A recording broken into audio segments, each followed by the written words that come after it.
BookTube, it's Aisha. Welcome back to my channel, Iced Tea Buttermilk Biscuits. Today I'm coming to you with my January recent reads. I have got 3 books to show you, so let's just get started. First, I have Stay With Me by Ayobami Adebayo.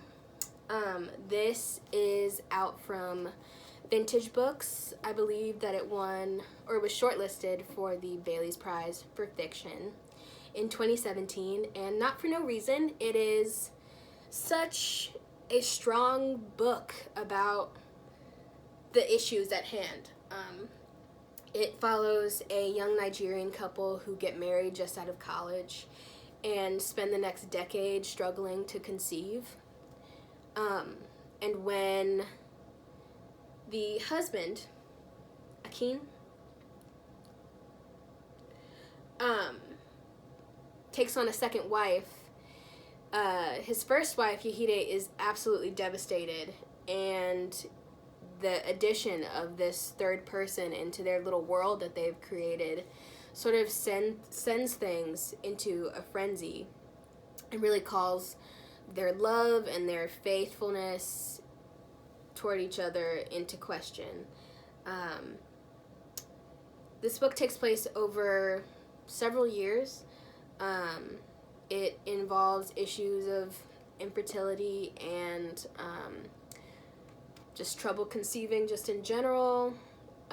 It is such a strong book, such a compulsively readable novel that doesn't feel empty. It just feels very full and sort of rife with so much to think about. And for that reason, I did enjoy it, but ultimately I didn't enjoy it as much as I had hoped to, which is fine. But I think that it was actually so heavy-hitting that at times it lacked the kind of tenderness that I had hoped to see. And the characters themselves were kind of hard to like. That's all I'll say about that. But yeah, I'm glad that I read it anyway, and I'm going to hang on to it because I know that somebody in my life will probably want to read this, so I'm happy to pass it on. Next, I have The Tenant of Wildfell Hall by Anne Bronte. Yes, I read a classic. Yes, I did. This is cause for celebration for me because after finishing an English degree, I didn't know when I was gonna read another classic because I was tired, y'all. I was tired. But this ended up being such a great book about, again, motherhood and personal sacrifice, and was just so immersive and wonderful. So this book is about a young woman named Helen moves into Wildfell Hall as its newest tenant with her young son. And as a single woman, even as a widow, she is the subject of much mystery and gossip in this town that is completely foreign to her. And she manages to catch the attention of a farmer's son.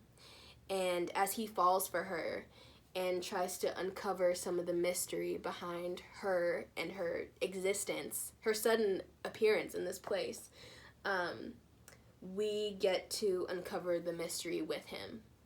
And yeah, it was just such a beautiful book. So many beautiful passages about temperance and motherhood and just the sort of precarious position of women in Victorian society. And I thought that it was just so surprisingly fast-paced, and I love it, so I highly recommend it. I'm also a fan, of course, of Emily and Charlotte Bronte. They are definitely some of my favorite classics writers, so it just makes it that much more ridiculous that I didn't get to it until this month, but I'm so glad that I did. It was the perfect time it ended up being. Next, I have Miracle Creek by Angie Kim. This is a book from Sarah Crichton Books. It is such a wonderful, compulsive read about a wellness facility in a suburb of DC is running an experimental treatment on patients with a number of ailments, from infertility to cerebral palsy to autism. And one day the facility explodes, and everybody who was present that day, from the owners of the facility to the patients to their parents and their spouses, are called in for questioning about the explosion, because we're not thinking that it's an accident. At least the authorities don't. This was everything that I wanted it to be. It was fast-paced. It was complex. It follows a number of voices.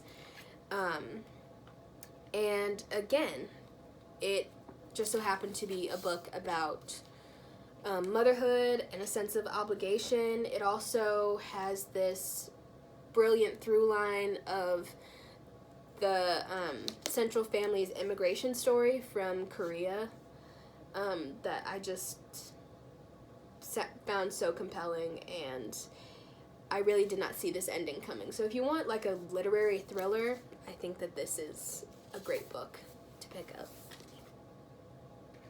Anyway, that's what I've been reading this month. All 3 of these books got over 3 stars on Goodreads.